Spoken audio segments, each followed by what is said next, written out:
Élisabeth II avait des cousins éparpillés un peu partout dans le monde. Parmi eux, la chanteuse et actrice Jane Birkin, qui lui avait rendu hommage en 2022 au moment de sa disparition. Qui n'a jamais rêvé de faire partie de la famille royale britannique. Qui n'a jamais rêvé de connaître les us et coutumes du protocole, de voyager à travers le monde pour des œuvres de bienfaisance, et de porter au moins une fois dans sa vie une couronne. Peu de gens venus du commun du mortel ont eu cette chance. C'est le cas de Kate Middleton, qui est la princesse de Galles et future reine consort du Royaume-Uni.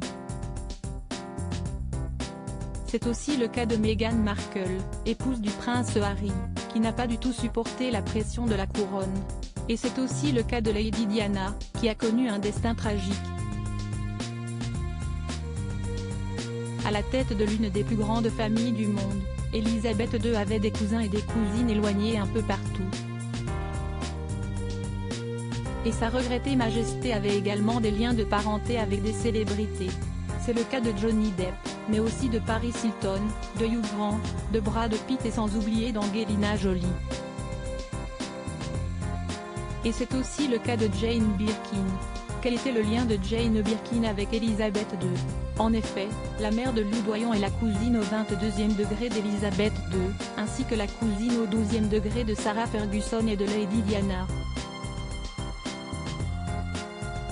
Dans une interview accordée aux Parisiens en septembre 2022, l'ancienne compagne de Serge Gainsbourg avait réagi avec émotion à la disparition de la reine d'Angleterre. Cela me touche beaucoup. Elle a su aussi avec le Commonwealth se soucier des gens.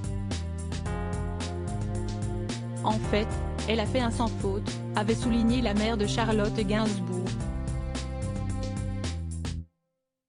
Jane Birkin avait ensuite évoqué ses nombreuses rencontres avec Élisabeth II.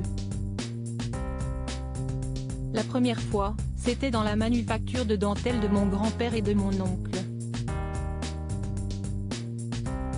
Comme j'étais la seule fille de la famille, si est-il tombé sur moi de lui présenter un bouquet de fleurs, avait-elle expliqué.